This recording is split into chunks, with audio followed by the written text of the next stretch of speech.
नमस्कार, आपके साथ मैं हूं अर्पिता आर्या। सबसे पहले बड़ी खबर आप तक पहुंचा दे। इस वक्त की बड़ी खबर, कोरोना वैक्सीन से जुड़ी केंद्र सरकार की ओर से इस्तेमाल की मंजूरी मिलने के बाद से ही 2 कोरोना वैक्सीन लगातार चर्चा में।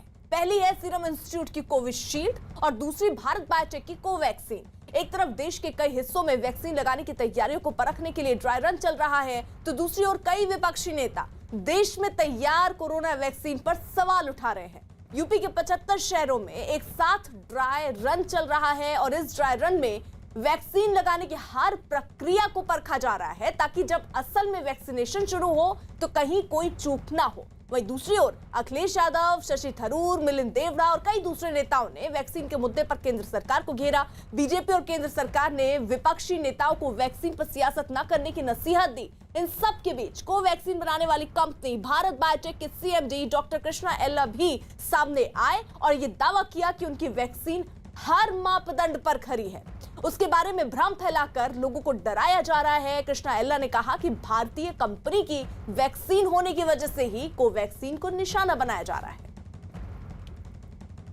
उत्तर प्रदेश के लिए आज का दिन देखिए बेहद अहम है। आज यूपी के सभी 75 जिलों में कोरोना वैक्सीनेशन का ड्राई रन हो रहा है। हर जिले से 6 जगह चुने गए हैं, जिनमें 3 शहरी और 3 ग्रामीण इलाके हैं। इन टीकाकरण केंद्रों में वैक्सीन लगवाने वाला स्टाफ और वैक्सीन लगाने वाले हेल्थ वर्कर्स दोनों मौजूद हैं। तैयारियां बिना किसी गड़बड़ी की हो, इसलिए कोरोना टीकाकरण के लिए अफसर और जो डॉक्टर है वो दोनों मुस्तैद हैं। हर केंद्र पर सीसीटीवी लगाए गए हैं, जिनसे इन तैयारियों की एक-एक हरकत कैमरे में कैद हो सके और दोबारा उसका निरीक्षण करने पर अगर कोई चूक मिलती है तो उसे दुरुस्त किया जा सके। तो ये 2 तस्वीरें जरा आप देखिए किस तरीके के इंतजाम हो रहे हैं उत्तर प्रदेश में। खासतौर पर लखनऊ और गाजियाबाद में फिलहाल ड्राई रन जो है वो अब लगभग खत्म हो चुका है। जगह जगह इस बात को पुख्ता तौर पर परखा गया कि क्या जो आगे टीकाकरण की प्रक्रिया होनी है उसके लिए तैयार है या नहीं है। 25-25 के देखिए 2 बैच बनाए गए और 50 लोगों का टीकाकरण फिलहाल किया गया है। ये डमी आपको बता दें टीकाकरण है, ड्राई रन ये हुआ है।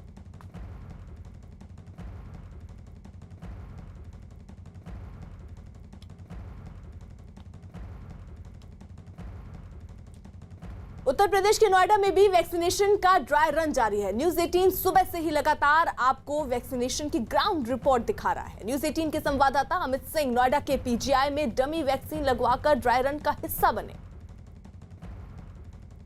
उत्तर प्रदेश के नोएडा समेत सभी जिलों में आज ड्राई रन वैक्सीनेशन शुरू हो गया है और इस वक्त मैं मौजूद हूं नोएडा के चाइल्ड पीजीआई अस्पताल में और यहां पर ओपीडी सेंटर में ड्राई रन वैक्सीनेशन यानी डमी वैक्सीनेशन टीकाकरण देने का काम यहां पर चल रहा है। हम सीधे अंदर चलते हैं और देखते हैं कि क्या प्रोसेस है यहां पर, किस तरीके से टीकाकरण यहां पर दिया जा रहा है लोगों को। फिलहाल आज स्वास्थ्य कर्मी जो है वो 50 स्वास्थ्य कर्मियों को दिया जा रहा है टीका। यहाँ पर डमी टीका 2 घंटे के अंदर 50 स्वास्थ्य कर्मियों को देना है। सीधे हम चलते हैं अंदर और यहाँ सबसे पहले यहाँ पर तस्वीरों में आप देख सकते हैं कि ये वेटिंग लाउंज है। इस वेटिंग लाउंज में आपको सोशल डिस्टेंसिंग का पालन करते हुए इस वेटिंग लाउंज में आपको बैठना है।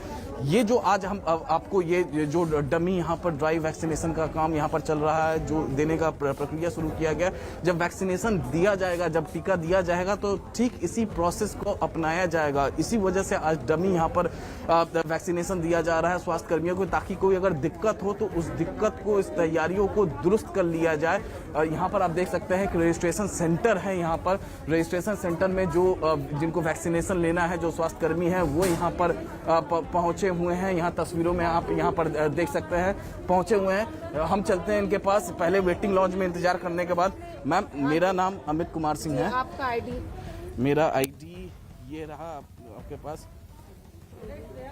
अमित कुमार सिंह। हाँ, चेक करें। ये उसके बाद यहाँ पर चेक कर। हाँ, ये है अमित कुमार। हाँ, ठीक है, ये देख लीजिए। ये अमित से टिक कर दिया। हाँ, और ऐप डाउन करें। ऐप डाउन में उसमें नाम लिखो जी। तो ये सबसे पहले यहाँ पर जो है हमने अपना आई कार्ड दिखाया, इन्होंने अपने उसमें देखा। उसके बाद ये ऐप में भी आप चेक कर रही हैं, ये ऐप है ये ऐप है को/विन ऐप है। यहाँ पर मोबाइल नंबर वगैरह लिखा हुआ है, यहाँ पर तस्वीरों में आप देख सकते हैं। तो फिलहाल यहाँ पर रजिस्ट्रेशन कराने के बाद अभी भी हम यहाँ बैठे, चूंकि अंदर लोग हैं, अभी लोग हैं, आप बैठ सकते हैं यहाँ पे, 2 मिनट बैठ। तो फिर उसके बाद रजिस्ट्रेशन करने के बाद भी हम यहाँ पर बैठे इसलिए हैं क्योंकि जो टीकाकरण सेंटर है V1 सेंटर, जहाँ पर टीका दिया जा रहा है, वैक्सीन दिया जा रहा है, वहाँ पर अंदर पहले से ही लोग हैं। इस वजह से हमें यहाँ पर इंतजार करना पड़ रहा है। और जैसे ही ये इंतजार पूरा होगा, लोग अंदर से बाहर निकल जाएंगे टीका देने के बाद, तो उसके बाद हमें ये सीधे कहेंगे कि आप अंदर जाइए। वेटिंग रूम में तकरीबन 20 मिनट के इंतजार के बाद अब हमको रजिस्ट्रेशन सेंटर पे जो यहाँ पर महिलाएं बैठी हुई हैं, जो स्वास्थ्यकर्मी बैठी हैं, उन्होंने कहा कि जो जहाँ पर टीका लेना है, जो V1 सेंटर है, वैक्सीनेशन 1 सेंटर है, वो खाली हो गया, अब अंदर कोई नहीं है, तो आप जाकर अपना टीकाकरण करा सकते हैं। तो हम यहाँ से अब जा रहे हैं।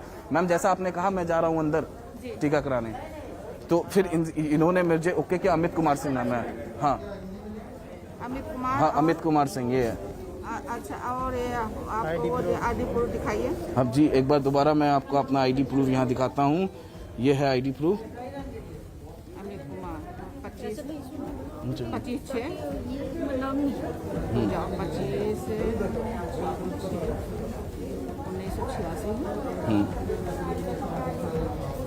तो यहाँ एक बार फिर ये इन्होंने मेरा डेट ऑफ बर्थ लिखा। डेट ऑफ बर्थ लिखने के बाद अब हम चले अंदर।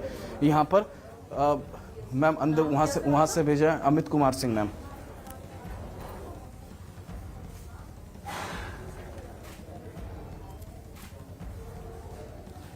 ये यहाँ पर इसमें चेक किया जाता है। उसके बाद जो ऐप है, ऐप पे भी चेक किया जाता है। तो ऐप पर चेक करने के बाद अब आपके पास मैसेज आएगा। हाँ, मैसेज आ गया मैम, मैसेज आ चुका है। हाँ, मोबाइल पे मैसेज आ चुका है। यानी ऐप पे चेक करने के बाद मोबाइल पर मैसेज आता है। मोबाइल पर मैसेज आने के बाद अब जो है एक जो टीका का जो प्रोसेस होता है वैक्सीनेशन का, वो प्रोसेस शुरू होगा। क्या? अच्छा, ये जैकेट, अच्छा ये शर्ट को, अब चूंकि वैक्सीनेशन लेने के लिए शर्ट को थोड़ा खोलना पड़ेगा यहाँ पे। और ये जो वैक्सीनेशन का जो प्रोसेस है वो यहाँ पर शुरू हो गया है जी।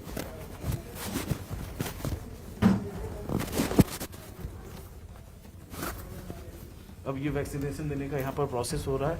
यानी पहले वेटिंग रूम, रजिस्ट्रेशन के बाद फिर से वेटिंग रूम में आपको बैठना है। वेटिंग रूम में जैसे कहा जाएगा कि आपका नंबर आ गया, अब ये वैक्सीनेशन देने का प्रोसेस यहाँ पर शुरू है।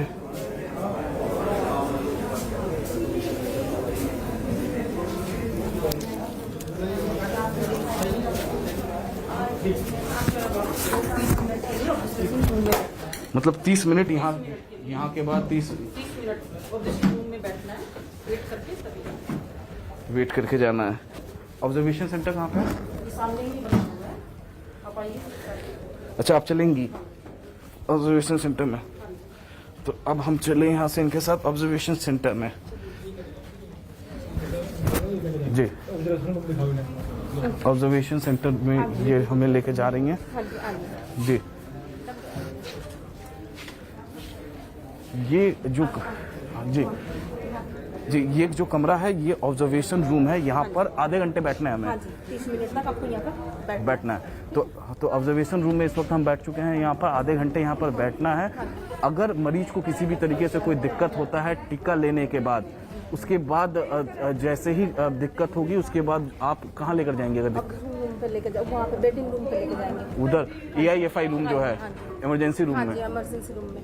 तो जैसे ही अगर दिक्कत आती है तो इमरजेंसी, अगर दिक्कत नहीं आती है तो घर जाने के लिए। हाँ, आधे घंटे के बाद में, 30 मिनट के बाद में आप घर जा सकते हो। तो आप मेरी सुरक्षा के लिए यहाँ 30 मिनट हैं। तो ये इस तरीके से 30 मिनट ये मेरे साथ ही रहेंगी यहाँ पर। टीका लेने के बाद तकरीबन 20 मिनट बाद ऐसा एहसास हुआ, घबराहट का एहसास होने लगा है। और उसके बाद मैडम घबराहट का यहाँ पर एहसास होने लगा है मुझे। तो अब क्या करें, घबराहट सी अंदर से हो रही है। नहीं, अभी डॉक्टर देखेंगे ना वहाँ पे, जब आप रूम में जाएंगे तो वहाँ पे तो डॉक्टर। अच्छा, वहाँ चलना पड़ेगा। तो अब जो फिलहाल उसमें एक है, अभी मैं बुला के लाती हूँ डॉक्टर। एक बार चेक कर लीजिए आप। तो फिलहाल अगर दिक्कत होती, जी हाँ, दिक्कत हो रही है।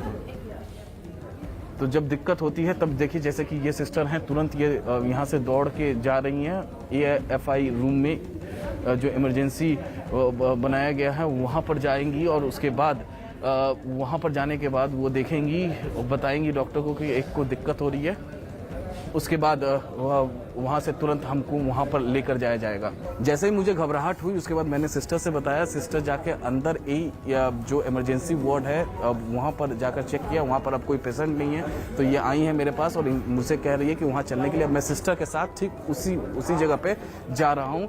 अब सीधे हम इधर से चलते हैं। ये है AEFI मैनेजमेंट रूम, जहाँ पर दिक्कत होने के बाद यहाँ पर आया जाता है। सब घबराहट हो रही, सिस्टर को बताया था मैंने। इसमें जी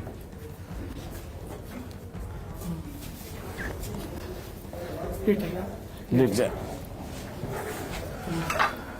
ऑक्सीजन लगाते थे थोड़ा जिन्हें को दिखाते हुए दीजिएगा सर। ये थोड़ा मास्क हटा दो और ऑक्सीजन लगाओ। नहीं पहले चेक कर लो सर। टोप लगाओ।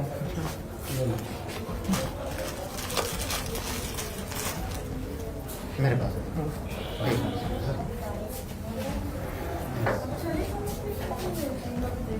इसका भी देखना है कितना है।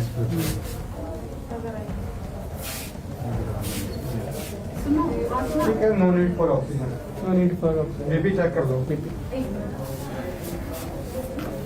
ब्लड प्रेशर चेक कर लो। Saturation okay. बीपी के लिए उतारना पड़ेगा सर? वैसे तो उतारना चाहिए, मगर आप उस समय पे कंडीशन में नहीं होंगे ना कि तरह का।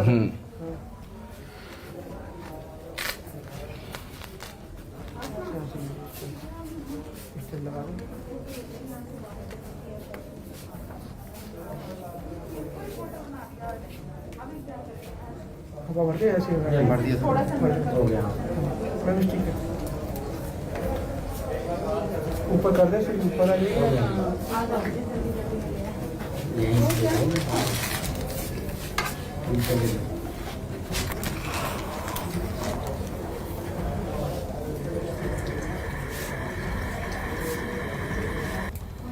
तो टीका लेने के बाद जब दिक्कतें होती हैं और जैसे ही यहाँ पर कहा जाता है कि ये दिक्कतें आई हैं, घबराहट हुई हैं या फिर और कोई भी दूसरी दिक्कतें आई हैं, तो उसकी तरीके से यहाँ पर जो इमरजेंसी सुविधाएं यहाँ पर हैं, ऑक्सीजन, इसके अलावा यहाँ पर आप देख सकते हैं तुरंत आपका ऑक्सीजन लेवल चेक किया जाता है। इसके अलावा जो दूसरे पैरामीटर्स होता है वो तमाम चेक करके उसके बाद मरीज को कंफर्टेबल जोन में लाया जाता है कि जो भी इक्विपमेंट के सहारे अगर यहाँ पर नहीं हो पाता है, फिर यहाँ से इमरजेंसी वार्ड, यहाँ पर तकरीबन 20 मीटर की दूरी पर यहाँ से इमरजेंसी वार्ड है अस्पताल का, वहाँ पर भी ले जाया जा सकता है।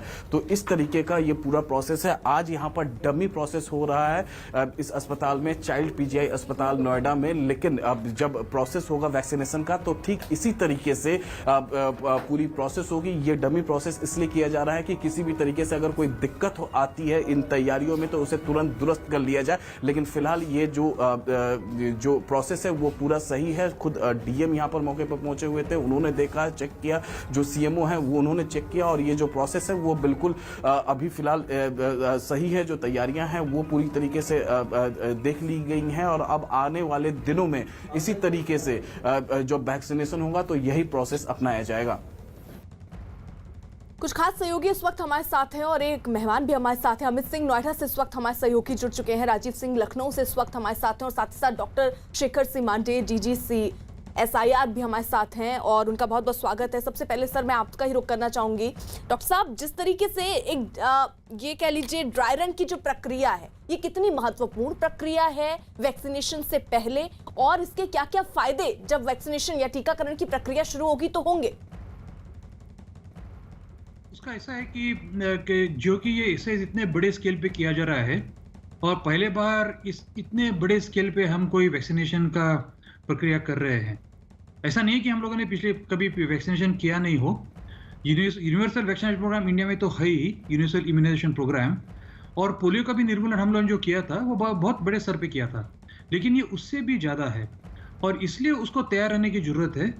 और महामारी की जो गंभीरता जो इस प्रकार है कि इतने लोगों की मृत्यु इसमें हो रही है, इसलिए उसको करना बहुत जरूरी है। तो ड्राई रन करने के बाद हम लोग एकदम सक्षम होंगे कि जब वैक्सीन हमारे हाथ में आ जाएगी, हम समझे कि इस हफ्ते में, अगले हफ्ते में, तो इमीडिएटली टीकाकरण उसका शुरू हो जाएगा। ठीक है, और जिस तरीके की बातें हो रही हैं कि इसका थर्ड फेज जो है वो सही तरीके से नहीं हुआ, ये खतरनाक हो सकता है, कई विपक्षी नेता जो हैं वो इस तरीके की बयानबाजी कर रहे हैं, इसको लेकर आप क्या कहेंगे? ऐसी बात है कि किसी भी वैक्सीन टेस्टिंग के 3 अलग अलग फेजेस होते हैं। पहला होता है सेफ्टी, वो सबसे बहुत इंपॉर्टेंट सेफ्टी होता है। दूसरा होता है कि क्या ये इम्यून रिस्पॉन्स दे रहा है कि नहीं दे रहा है, और तीसरा होता है कि एफिकेसी, कि जिन लोगों को हम लोगों ने टीका दिया है क्या सही में वो उनको कभी वायरस का इन्फेक्शन होगा या नहीं होगा। अब सेफ्टी तो इतनी बढ़िया इसकी टेस्ट की गई है, तो मेरे ख्याल से उसके ऊपर प्रश्न उठाना ठीक नहीं रहेगा सेफ्टी के बारे में। इम्यूनाइजेशन का भी कहा जा रहा है कि इम्यूनिटी जो है कि जिन लोगों को दिया था टेस्टिंग फेज में, क्लिनिकल ट्रायल्स में, उनमें इम्यूनिटी एंटीबॉडीज पाई जा रही थी, इसलिए वो भी सही है। अब तीसरे इसका ये है कि अगर हमारी महामारी इतनी गंभीर है और हमें किसी भी हालत में महामारी को रोकना है तो इसकी इमरजेंसी है। आज के दिन ऐसा नहीं है कि हम लोग इसका अभ्यास करते रहेंगे फिर देखेंगे 1 साल के बाद क्या अभ्यास में से क्या निष्कर्ष निकला, ये बात नहीं है। कई लोग इसमें से मर रहे हैं और हम लोगों को उनको बचाना है, और इसलिए हमारे सामने में इतनी बड़ी इमरजेंसी जो हम लोगों ने 100 साल में कभी देखी नहीं थी, वो जब हमारे द्वार पर खड़ी है तो इसमें और क्या रास्ता हो सकता है। इसलिए सेफ्टी है, किस लोगों में एंटीबॉडी पाई जा रही है, और जो कि इतने सारे लोगों के सामने में मृत्यु सामने के दरवाजे पे खड़ी है, इसलिए इमरजेंसी अप्रूवल देना मेरे ख्याल से ये सही। ठीक है सर, आप रहिए साथ। अमित भी हमारे साथ, हमारे सहयोगी इस वक्त नोएडा में मौजूद हैं एक अस्पताल के अंदर। अमित, वहां से जरा तस्वीरें दिखाइए, क्या ड्राई रन की जो प्रक्रिया है वो पूरी हो गई है? जी हाँ, बिल्कुल अर्पिता, जो ड्राई रन की प्रक्रिया है वो पूरी हो चुकी है। 50 लोगों को यहाँ पर जो डमी वैक्सीनेशन है वो लगाया गया है। यहाँ पर तस्वीरों में जो अब से थोड़ी देर पहले यहाँ पर आपको दिखा रहे थे कि काफी ज्यादा स्वास्थ्य कर्मी यहाँ पर मौजूद थे, अब देखिए पूरी तरीके से खाली है। जो अधिकारी गण हैं वो हमारे साथ हैं। सर, वैक्सीनेशन की पूरी प्रक्रिया यहाँ पर पूरी हो चुकी है? प्रक्रिया सारी कंप्लीट हो गई है सर। 50 लोगों को ड्राई रन में करना था, वो हमने सक्सेसफुली कर दिया है। सक्सेसफुली करे, कहीं से कोई दिक्कत नहीं आई है? यानी ये जो प्रोसेस है ये आगे भी जारी रहेगा? बिल्कुल सर, कहीं से कोई दिक्कत नहीं, कोई दिक्कत नहीं। तो अर्पिता, आपने सुना कहीं से कोई दिक्कत नहीं आई है। रजिस्ट्रेशन यहाँ हो रहा था, वैक्सीनेशन यहाँ लगाया जा रहा था। वैक्सीनेशन लगाने के बाद ये जो कमरा है, इस कमरे में अगर आपको किसी भी तरीके से कोई दिक्कत हो रही थी तो AEFI मैनेजमेंट रूम जो है इस कमरे में लेकर आया जा रहा था। इसमें तमाम ऑक्सीजन सिलेंडर, BP मशीन्स और जो तमाम इक्विपमेंट होते हैं मेडिकल के, वो यहाँ पर मौजूद हैं। तो फिलहाल जो 50 लोगों को यहाँ इस अस्पताल में child PGI hospital sector 30 Noida में जो 50 लोगों का वैक्सीनेशन करना था, डमी वैक्सीनेशन, वो वैक्सीनेशन की प्रक्रिया पूरी हो चुकी है और इस प्रक्रिया में अब सकुशल रहा है, यानी कोई दिक्कत नहीं आई है किसी को भी। DM खुद यहाँ पर आए थे, CMO यहाँ पर खुद मौजूद थे, उन्होंने जायजा लिया। यानी जो ये प्रोसेस है, ये प्रोसेस इस तरीके से लगातार जारी रहेगा और जब वैक्सीनेशन होगा तो इसी तरीके का प्रोसेस का इस्तेमाल किया जाएगा। इसी तरीके के प्रोसेस के जरिए ही वैक्सीनेशन दिया जाएगा। वेटिंग रूम होगा, ऑब्जर्वेशन रूम होगा और तमाम जो सिस्टर्स होंगी वो सिस्टर लगातार जायजा लेंगी आपको और देखते रहेंगे। अगर कोई दिक्कत होती है टीकाकरण के बाद तो आपको तुरंत इमरजेंसी सर्विसेज में ले जाया जाएगा। अगर यहां से इमरजेंसी सर्विसेज में भी दिक्कत होगी तो तुरंत जो अस्पताल का जो इमरजेंसी सर्विसेज है वहां पर लेकर जाया जाएगा। अर्पिता, ठीक है, डॉक्टर शेखर सिंह मांडे का भी रुख कर देते हैं। डॉक्टर साहब, देखिए कई ऐसे सवाल भी उठ रहे हैं कि जो वैक्सीनेशन होगी क्या उसको सही टेम्परेचर में रखने के लिए या और उसके इंतजाम के लिए देश तैयार है? हालांकि देखिए ड्राई रन अलग हो रहे हैं, लेकिन किस तरीके की तैयारी वैक्सीनेशन से पहले और रखनी होगी? तैयारी तो पूरी है, क्योंकि ये जो वैक्सीन है इनको हम लोग जो कह रहे हैं 2 से 8 डिग्री पे ट्रांसपोर्ट किया जा सकता है और ये वाला कोल्ड चेन नेटवर्क जो है वो देश में काफी सशक्त है। जो -70 वाला था उसकी लोगों को चिंता हो रही थी कि -70 पे अगर वैक्सीन को ट्रांसपोर्ट किया जाए, जैसे कि फाइजर की वैक्सीन हो, तो उसमें थोड़ी समस्या आ रही थी, लेकिन 2 से 8 में इतनी समस्या नहीं है और इसलिए सरकार बहुत कॉन्फिडेंट है कि वैक्सीन लोगों तक पहुंचा पाएगी और लोगों को ठीक तरीके से टीकाकरण किया जाएगा, क्योंकि ये पूरा नेटवर्क अभी मेरे ख्याल से पूरा तैयार है। ठीक है सर, आप रहिए साथ। देखिए कांग्रेस के नेता इस बीच शशि थरूर ने कोवैक्सीन को फेज 3 में ट्रायल से पहले परमिशन दिए जाने पर सवाल खड़े किए और इसका जवाब दिया भारत बायोटेक के CMD कृष्णा एल्ला ने। उन्होंने दावा किया कि भारतीय कंपनी होने की वजह से उन्हें जानबूझकर निशाना बनाया जा रहा है। Why is that you don't question the UK trial? Nobody want to read that. Because Indian scientists are easy. Indian scientists want to bash on another Indian scientist. Maybe they want to prove that they're above Indians. I don't know if they want to say above Indian, are they going to get a British passport or are they going to get American passport? I don't know why. They have to be clear. You talk facts. If UK has done it wrong, you talk about UK also. If I have done wrong, you talk about India also. No problem. Talk about equal rights on this matter. वही Covaxin के नाम पर देसी corona vaccine बना रही Bharat biotech company के CMD doctor Krishna एल्ला ने अपनी वैक्सीन के बारे में फैलाई जा रही अफवाहों को बिल्कुल बेबुनियाद बताया और उसके कोरोना से लड़ने में कारगर होने का दावा किया। In India, we do all systematically in a 200% transparent, 200% honest clinical trial, and we get a bashing from everybody. We have done a wrong, please point out. But why is it you don't question the UK trial? Nobody want to read that. Because Indian scientists are easy. Doctor Shekhar Singh Mandia हमारे साथ हैं। Doctor साहब, क्या आपको भी लगता है कि भारतीय कंपनी होने की वजह से ये तमाम सवाल इस पर उठ रहे हैं, या जो फेज जो विपक्षी पार्टियां कह रही हैं उसमें आपको कहीं वजन लग रहा है कि कहीं कुछ जल्दबाजी हुई हो? आप एक डॉक्टर के तौर पर क्या बेहतर समझते हैं कि जो भी प्रक्रिया से ये गुजरा है वो एकदम सही प्रक्रिया है और अब इसको बाजार में उतर जाना चाहिए? नहीं, मैं इसे पहले भी बोल चुका हूं आपसे कि मैं इसके ऊपर तो टिप्पणी नहीं करूंगा, लेकिन मैंने पहले बोल चुका हूं कि 3 इंपॉर्टेंट चीजों का ख्याल रखना होता है: सेफ्टी, इम्यूनोजेनिसिटी और एफिकेसी। ठीक है, और सेफ्टी तो इसकी पूरी पता है कि एकदम सेफ है वैक्सीन, इसलिए चिंता करने की जरूरत नहीं है इसके बारे में। और बाकी के जो वाद विवाद जो चल रहे हैं उसके बारे में टिप्पणी करना मैं ठीक नहीं समझूंगा अपने आप। लेकिन डॉक्टर साहब, एक छोटा सा और रिएक्शन मैं आपसे चाहूंगी। दरअसल जिस तरीके से ये वैक्सीनेशन हो रहा है, इसके साइड इफेक्ट क्या क्या हो सकते हैं? क्योंकि लोगों के जहन में ये एक बड़ा सवाल है कि अगर वो वैक्सीनेशन के लिए जाते हैं तो क्या साइड इफेक्ट बॉडी में हो सकते हैं अमूमन इस वैक्सीन के तौर पर अगर देखें? जो कि हम लोगों को पता है कि जो फेज 1 वगैरह ट्रायल्स किए थे, इसके साइड इफेक्ट्स होते हैं कि जहाँ पे टीका देता है वहां पे थोड़ा सा कभी लाल हो जा सकता है, हल्का बुखार हो जा सकता है, और ये साइड इफेक्ट सभी टीकों में होते हैं, सिर्फ इसी में नहीं। हम लोग जो भी टीका लेते हैं ना, जैसे कि बचपन से लेते आए हैं, उनमें सभी में साइड इफेक्ट थोड़े बहुत होते हैं, लेकिन वो हल्के होते हैं। उसका एक मतलब ये नहीं कि उनसे हम डरे, क्योंकि महामारी से बचने के लिए एक तरीका ये है, अगर टीका नहीं लोगे तो इसके इफेक्ट और भी बुरे हो सकते हैं, इसलिए टीका लेना जरूरी है। तो इसलिए साइड इफेक्ट्स को ना डरे और टीका जरूर ले। ठीक है, हमारे साथ तमाम सहयोगी बने हुए। राजीव का जल्दी से रुख कर लेते हैं, लखनऊ में वो मौजूद हैं। राजीव, वहां पर भी ड्राई रन की प्रक्रिया पूरी हो गई है?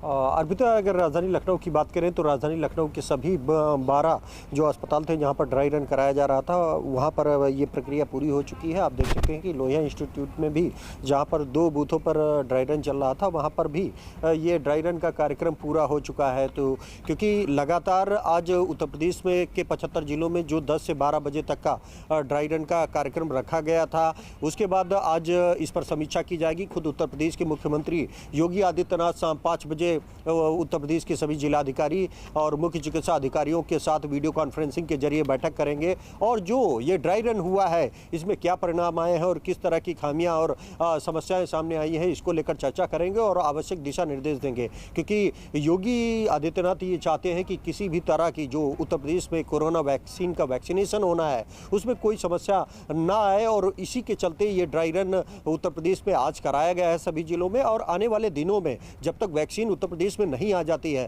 तब तक ये ड्राई रन चलता रहेगा, और ये एक्सरसाइज सभी अस्पतालों में जो चिन्हित किए गए हैं उनमें चलती रहेगी। तो इसको लेकर आप खुद देख सकते हैं कि योगी आदित्यनाथ ने खुद इस बूथ सेंटर पर ठीक है। देखिए राजीव, लखनऊ की तैयारियां तो आपने दिखा दी, दिल्ली में भी कोरोना वैक्सीनेशन की तैयारियां पूरी हैं और यहां कुछ दिन पहले ही ड्राई रन भी किया जा चुका है। जानकारी ये भी कि दिल्ली में पहले चरण के लिए तैयारियां पूरी हो चुकी हैं। वैक्सीन लगवाने के लिए दिल्ली में 600 वैक्सीनेशन सेंटर बनाए गए हैं, जबकि बहुत जल्द 1000 सेंटर और तैयार कर लिए जाएंगे। ये भी बताया जा रहा है कि पहले चरण में 51 लाख लोगों को वैक्सीन लगेगी।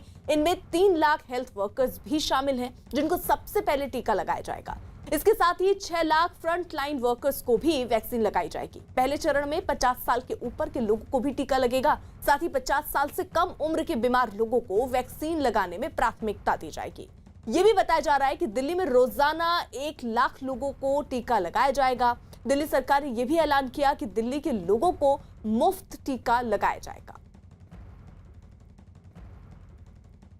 दिल्ली के स्वास्थ्य मंत्री सत्येंद्र जैन इस वक्त मौजूद हैं। सर, फिलहाल कोरोना की मौजूदा स्थिति क्या है दिल्ली में, जानना चाहिए। कल दिल्ली में 384 पॉजिटिव केसेस पाए गए, ये लगातार पिछले 8 महीने में सबसे कम है और लगातार ये कम हो रहा है। पॉजिटिविटी भी कम हो रही है। पॉजिटिविटी अब पिछले 15 दिन से 1% से नीचे चल रही है, लगभग 0.7 के आसपास आ गई है। तो काफ़ी संतोषजनक है कि मुझे लगता है कि जो 7 नवंबर को हालात थे कि भी 15.26% पॉजिटिविटी थी, RT-PCR पॉजिटिविटी उस टाइम 30% प्लस थी, जो कि आज 1% पे आ गई है।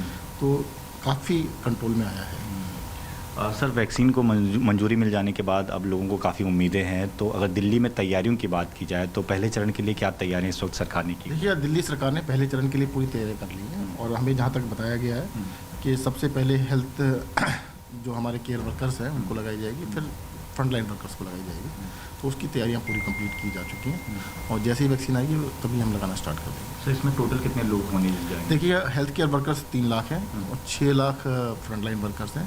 उसके बाद 42 लाख 42 लाख लोग जो हैं 50 साल से ऊपर की उम्र के या जो 50 से कम है कोमोर्बिड है। टोटल 51 लाख बनते हैं। तो कह सकते हैं कि करीबन 51 लाख लोगों को पहले चरण में वैक्सीन लगाई जाएगी। फर्स्ट फेज़ में 9 लाख हैं, 3 लाख फ्रंट लाइन वर्कर्स और 6 लाख मतलब हेल्थ केयर वर्कर 3 लाख और 6 लाख फ्रंट लाइन वर्कर्स।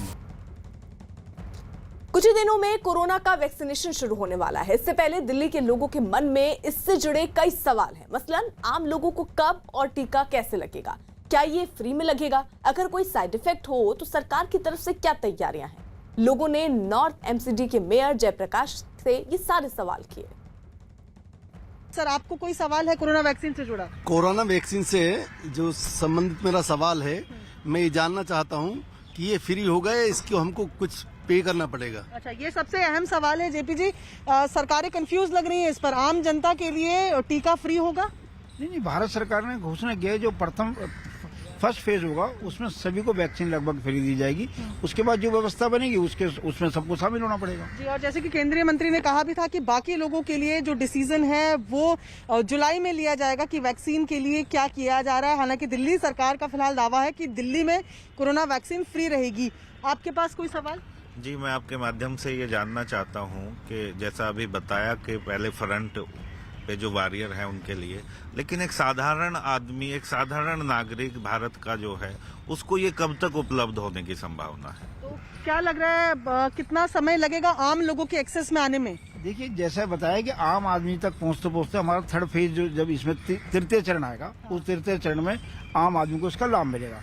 तो तृतीय चरण आने के अंदर मुझे लगता है मई जून जुलाई का महीना आ जाएगा।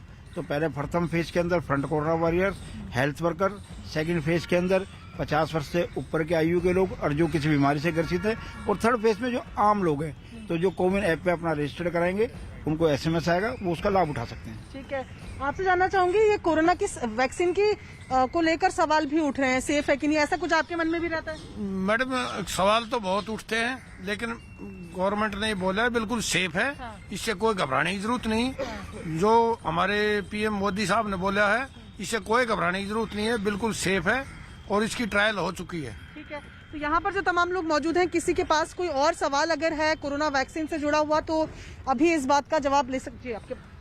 मैं ये जानना चाहता हूँ कि जैसा टीवी चैनलों के माध्यम से हम लोगों को पता चल रहा है कि क्या ये बिल्कुल सेफ है और इसके साइड इफेक्ट्स के बारे में क्या रणनीति है? जी, तो क्या केंद्र सरकार की तरफ से कोई क्लैरिफिकेशन है इस पर कि किस? बाकायदा भारत सरकार ने एक इसकी व्यवस्था बनाई है। जो भी व्यक्ति वैक्सीन लगवाने जाएगा, पहले वो रिसेप्शन पर जाएगा, फिर उसका रजिस्ट्रेशन होगा, फिर उसको वैक्सीन लगेगी, फिर उसको ऑब्जर्वेशन में रखा जाएगा। तो पूरी ये फुलफिल है, इसमें कोई दिक्कत नहीं है, फुल प्रूफ है। और हमारा तो सौभाग्य है कि आज भारत इस स्थिति में है कि पूरा वर्ल्ड इससे ग्रसित है और भारत ने अपना वैक्सीन तैयार कर लिया। तो देश, पूरे विश्व के जो बड़े अग्रिम देश हैं उसमें आज भारत का नाम है। इससे हमारी खुशी है। और ये सीधा हमारे देश के माननीय प्रधानमंत्री मोदी जी को जाता है, जिन्होंने खुद खड़े होकर के 24 घंटे इसकी चिंता करके और इस वैक्सीन को तैयार करवाया। ये हमारा सौभाग्य है। उपेंद्र हमारे सहयोगी इस वक्त वाराणसी से जुड़ चुके हैं, उनके पास भी चलकर तुरंत अपडेट ले लेते हैं। उपेंद्र, आप वाराणसी में मौजूद है, वहां पर क्या खास तैयारी देख रहे हैं आप? देखिए बिल्कुल हम इस वक्त वाराणसी के महिला अस्पताल में हैं, जहां पर जो है एक ड्राई रन होना था। जिले के 6 स्थानों पर ड्राई रन होना था, तो ड्राई रन खत्म हो गया है, लेकिन कुछ सारी तैयारियां जिस तरीके से जो प्रोटोकॉल था उस हिसाब से पूरी तैयारी थी। वैक्सीनेशन रूम था, इसके बगल में ऑब्जर्वेशन रूम था, एफई मैनेजमेंट रूम था, तो सारी तैयारियां थी। और इन सब मुकम्मल तैयारियों के बीच में भी कुछ तस्वीरें ऐसी भी रहीं जिन्होंने व्यवस्था पर सवाल भी खड़े करे, तैयारियों पर सवाल भी खड़े किए, कि जैसे कि जो वैक्सीनेशन का बॉक्स था वो साइकिल से आया। इसके अलावा जो वॉलंटियर्स थे तो उसमें पर सेंटर पर 25 वॉलंटियर्स आने थे। तो ये शहर का, वाराणसी शहर का था ये सेंटर, तो यहाँ पर केवल 2 ही लोग आ पाए, और वो भी 2 लोग यहीं से बुलाए गए जो हॉस्पिटल में काम करते थे। तो ऐसी कुछ खामियां भी थी, लेकिन जो तैयारियां थी वो मुकम्मल थी। और हमारे साथ खुद यहाँ के नोडल अफसर, उनसे बात करते हैं। सर, आज का ड्राई रन पूरा हो गया? हाँ, ड्राई रन पूरा हो गया। कितने लोग आए करीबन? यहाँ पे जितने चिन्हित थे सारे का जो है डॉक्टर साहब, यहाँ की डॉक्टर लिली श्रीवास्तव, उन्होंने भेज के सबका जो है। कितने लोगों का ड्राई रन हो पाया? ड्राई रन का भी मैं लिस्ट का मिलान करूँगा। 2 लोगों का हो पाया? नहीं, 2 लोगों का तो बहुत पहले हो पाया था। अभी मैं पूछा तो 2 ही लोगों का हो पाया। मैं लिस्ट देख के बता पाऊँगा। सर, जो एक साइकिल से वैक्सीनेशन आया, क्या ड्राई रन में साइकिल से आना चाहिए वैक्सीन? नहीं, देखिए, साइकिल से वैक्सीन आने की मुझे जानकारी नहीं है, क्योंकि यहाँ पे जो वैक्सीन आई है, वैक्सीन यहाँ पर डिस्ट्रिक्ट वुमन हॉस्पिटल में खुद वैक्सीन स्टोर है। यहाँ पे बिंदु एनएम है इसकी प्रभारी, और उनके यहाँ से यहाँ वैक्सीन आई है। तक अब ये मान के चला जाए कि तैयारियाँ पूरी हो गई हैं? तैयारियाँ पूरी हो गई हैं हमारी, और इसमें जो भी छोटी मोटी खामियाँ मिली हैं उनको हम लोग जो है आज शाम को। ठीक है उपेंद्र रही जरा आप साथ देखिए। इस बीच कांग्रेस नेता मनीष तिवारी ने केंद्र सरकार पर जल्दबाजी में वैक्सीन को मंजूरी देने का आरोप लगाया।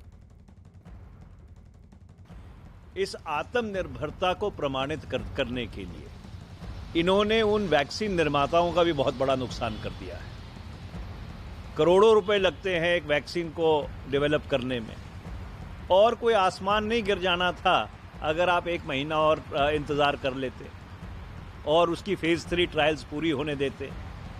क्योंकि जिसने वैक्सीन लगवानी है उसको तो इस चीज के ऊपर भरोसा होना चाहिए कि जो उसको लगाया जा रहा है वो सुरक्षित है।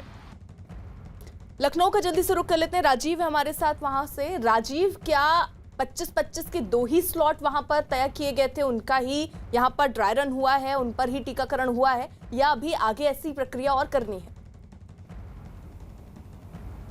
देखिए अर्पिता, जो आज ड्राई रन पूरे उत्तर प्रदेश में हुआ था उसके लिए एक गाइडलाइन जारी की गई थी। उसके तहत जो उत्तर प्रदेश के सभी 75 जिले थे, राजधानी लखनऊ के 12 अस्पतालों में और हर जिले के 6 अस्पतालों में, 3 ग्रामीण 3 शहरी अस्पतालों में ड्राई रन किया जाना था। उसमें ये तय किया गया था कि 25-25 के 2 ग्रुपों को पर ही आज ड्राई रन की प्रक्रिया को पूरा किया जाएगा। ये प्रक्रिया आगे सतत तब तक जारी रहेगी जब तक कोरोना वैक्सीन उत्तर प्रदेश में नहीं आ जाती है, क्योंकि ये प्रक्रिया इसलिए की जा रही है क्योंकि जब वैक्सीन आ जाए तो कोई किसी तरह की खामी ना हो, जैसा कि अभी उपेंद्र ने दिखाया, या अन्य जगहों से कुछ शिकायतें आ रही हैं, तो इसी के चलते ये ड्राई रन कराया गया था। जब कोई बड़ा प्रोग्राम होता है तो उसके पहले रिहर्सल होता है, उसी के तर्ज पर ये ड्राई रन आज उत्तर प्रदेश में कराया गया था। आज खुद मुख्यमंत्री ठीक है, जल्दी से अमित का रुख कर लेती हूँ। राजीव, मैं रोक रही हूँ आपको, उनके पास कुछ अपडेट है। अमित जी हाँ, बिल्कुल। मेरे साथ यहाँ पर वो तमाम डॉक्टर, स्वास्थ्यकर्मी, अधिकारीगण मौजूद हैं जो वैक्सीनेशन प्रोसेस में पूरे यहाँ पर थे। यहाँ पर सर, आप लगातार वैक्सीनेशन प्रोसेस में थे यहाँ पर, कितने लोगों को दिक्कतें हुई थी टीका लेने के बाद? डेमो के दौरान क्या क्या आपने सुविधाएं उनको दी? डेमो के दौरान 2-3 लोगों को लग रही थी जिनको रियल, मतलब हमने एक तरह से एक डेमी रूप से उसको लिया, लेकिन उनकी जो प्रॉब्लम्स थी, काफ़ी दिन से वेट कर रहे थे, उनको थोड़ी सी दिक्कत हो रही थी। बाकी वैक्सीनेशन एक्चुअल में नहीं लगा है, ये कोविड का एक तरह से नहीं लगा, लेकिन जो लोगों को वाकई में दिक्कत हो गई थी यहाँ आने के बाद, यहाँ पर एक्चुअली जो वाकई में कुछ लोगों को लंबा समय तक इंतजार करना पड़ा, तो कुछ लोगों को यहाँ पर थोड़ा ब्लड प्रेशर थोड़ा सा उनका कम हो रहा था, जिन्होंने नाश्ता करके नहीं आए थे, कोविड वैक्सीन के ड्राई राउंड की वजह से जल्दी आ गए थे, लेकिन वो लोग यहाँ पर और थोड़ी देर के बाद उनको रेस्ट देने के बाद उनको वो थोड़ा ठीक हो गए। थोड़ा ठीक हो गया। अर्पिता, तो आप सुन सकती हैं, आज वैक्सीनेशन नहीं दिया गया था, लेकिन फिर भी जो कुछ लोग ऐसे थे जो घरों से नाश्ता करके नहीं आए थे, और जब उनको यहाँ पर वेटिंग हॉल में, ऑब्जर्वेशन सेंटर में जब यहाँ पर बैठाया गया, तब उनकी तबीयत खराब हो गई थी और उसके बाद उनको लेकर जाया गया। यानी जब आप वैक्सीनेशन रियली हो, उस वक्त आप नाश्ता करके भी घर से निकले, सही तरीके से निकले, ये बहुत बेहद जरूरी है। 50 लोगों को वैक्सीनेशन, जो आज डमी वैक्सीनेशन था, वो आज पीजीआई नोएडा अस्पताल में किया गया है। जी ठीक है अमित, रहिए साथ। देखिए, इस बीच आईसीएमआर यानी Indian council of medical research के पूर्व महानिदेशक एनके गांगुली ने भी वैक्सीन के मुद्दे पर भारत बायोटेक का समर्थन किया। उन्होंने कहा कि लोगों की अलग अलग राय हो सकती है, लेकिन कंपनी पर सवाल उठाना सही नहीं। हमारे साथ में आईसीएमआर के पूर्व महानिदेशक एनके गांगुली हैं। सर, भारत में 2 वैक्सीन को अप्रूवल मिली, लेकिन एक वैक्सीन को लेकर सियासत शुरू हो गई है और सवाल खड़े किए जा रहे हैं, खास करके राजनीतिक दलों की तरफ से। उस भारत बायोटेक की वैक्सीन की अगर हम बात करें, तो आप खुद आईसीएमआर में रहे हैं और आईसीएमआर उस वैक्सीन को बनाने में पार्टनर रही है। नहीं, देखिए, मैं पॉलिटिकल कोई जवाब नहीं दे सकता। मैं एज ए साइंटिस्ट मैं इसका आपको जवाब दे रहा हूँ कि भारत बायोटेक एक काफ़ी रेपुटेबल कंपनी है। इसके 14-15 वैक्सीन्स बाज़ार में हैं, कुछ WHO प्री क्वालिफाइड वैक्सीन्स भी हैं। खासकर इनका रोटा वायरस वैक्सीन काफ़ी फेमस है और अहमियत रखता है। सो इन्होंने जो डाटा प्रेजेंट किया है, वो डाटा कल कृष्णा जी ने अपने प्रेस कॉन्फ्रेंस में भी बोला था, वो डाटा, और DCGI ने भी बोला हुआ है, डाटा ट्रांसपेरेंटली प्रेजेंट किया हुआ है।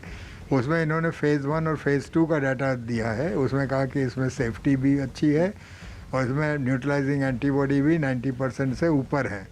करीब हर एक में न्यूट्रलाइजिंग एंटीबॉडी जनरेट हुआ है। इन्होंने फेज़ 3 में बोला है कि ये अभी भी ऑनगोइंग है, और तो एफिकेसी का उन्होंने कोई डाटा नहीं दिया है। और उन्होंने कहा कि फेज़ 1 और फेज़ 2 के बेसिस में हमको अनुमति दी जाए।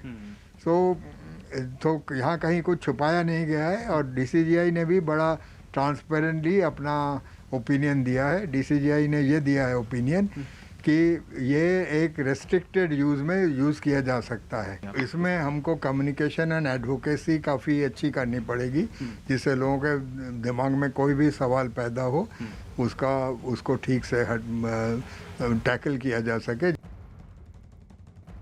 वाराणसी का रुख कर लेते हैं। उपेंद्र हमारे साथ वहां से हमारे सहयोगी मौजूद हैं। उपेंद्र, अब से थोड़ी देर पहले जब आपसे बात हो रही थी तो आपने इस बात का जिक्र किया कि अभी सुबह से सिर्फ 2 लोगों का ही वहां पर टीकाकरण जो प्रक्रिया है डमी वो हो पाई है, और साइकिल से वैक्सीन पहुंची है। क्या जानकारी मिल रही है? तो बिल्कुल, देखिए, साइकिल से ये वैक्सीनेशन का जो बॉक्स था वो लेके पहुंचा गया है। हालांकि इस पर कोई भी साफ तौर पर अब कुछ भी बोलने से इनकार कर रहा है, लेकिन ये जो तैयारियां थी, जो मुकम्मल तैयारियों का जो दावा किया जा रहा था, वो उन तैयारियों पर ऐसी तस्वीरें सवाल उठाती हैं। तो ये तस्वीर है, ये वैक्सीनेशन रूम की है जो मैं आपको दिखा रहा हूँ। यहाँ पर ये देखिए कि अब सब वैक्सीनेशन हो गया है, लगभग काम पूरा हो गया है। लेकिन दूसरी जो बात थी, जो 25 से 20 लोगों को यहाँ पर आना था वॉलंटियर रूम में, उसमें केवल 2 ही लोग आ पाए। वो 2 लोग भी हॉस्पिटल के ही स्टाफ थे। तो कहीं ना कहीं जो अपलोड करने की, जो लिस्ट अपलोड करने की जो बात थी, उसमें कहीं ना कहीं दिक्कत थी, कहीं या तकनीकी खराबी थी। लेकिन जो लिस्ट थी उस हिसाब से यहाँ पर, जबकि ये शहर का सेंटर था, तो जाहिर तौर पर कि शहर के सेंटर पर वॉलंटियर्स भी आने चाहिए थे, शहर के सेंटर पर व्यवस्थाएं भी दुरुस्त होनी चाहिए थी। तो जब शहर के सेंटर्स का ये हाल दिखा, तो ग्रामीण क्षेत्रों की आप हालत समझ सकते हैं। और ये जो मैं आपको तस्वीर दिखा रहा हूँ, तो ये तस्वीरें थी कि ये जो यहाँ पर वॉलंटियर्स के लिए एक स्पेस एरिया था जहाँ पर सभी को बैठना था जिनको वैक्सीनेशन लगनी थी, लेकिन ये सारी कुर्सियां खाली रहीं। 2 लोगों को एंड टाइम पे बुलाया गया, वो दोनों लोग यहाँ के स्टाफ थे। हालांकि उस लिस्ट को लेकर भी तमाम सारे सवाल उठे कि जो लिस्ट में नाम थे वो लोग थे कि नहीं, तो ये तमाम सारी बातें थी। तो ये सब व्यवस्थाएं क्यों हुई और क्या ऐसा ग्रामीण क्षेत्रों में हुआ, इसके बात करने के लिए हमारे साथ नोडल अफसर हैं। जैसे सर, ये जो तमाम सारी जो दिक्कतें सामने आई, ये किन वजह से दिक्कतें सामने आई? जब किस तरह की दिक्कत है? जैसे सर, एक वैक्सीनेशन का जो बॉक्स था वो साइकिल में लेके आया गया, यहाँ पर वॉलंटियर्स कम आए सर, आए ही नहीं, एक तरीके स्वास्थ्य के ही वो रहे। तो क्या लिस्ट अपलोड करने में कोई दिक्कत रही क्या? जहाँ तक ले आने की है वो कहीं कंफ्यूजन में वो था, और यहाँ वैक्सीन ऑलरेडी यहीं से आनी थी, जिला महिला। यहाँ से भी साइकिल में लाया जा सकता है? नहीं, यहाँ से साइकिल में लाने का कोई मतलब ही नहीं है, क्योंकि वॉकिंग डिस्टेंस है। तो हाँ, जो तस्वीरें हैं सर वो हमारे पास साइकिल से लाने की। हाँ, तो वो वहाँ से कोई कंफ्यूजन में भेज दिया होगा, इसलिए वो तस्वीरें आई हैं, हमारे यहाँ से नहीं मंगाई गई थी। तो सर ये यहीं पर आई थी साइकिल से लेकर, यानी कि कोई ना कोई वहाँ से गड़बड़ी हुई है जिसने वो कहीं ना कहीं। सर दूसरी बात ये कि जो वॉलंटियर्स सर हर जगह पर 25 वॉलंटियर्स करीबन आने थे, 20-25, यहाँ पे वॉलंटियर्स बहुत कम आए, क्या बात है? क्योंकि पूरा स्पेस खाली रहा।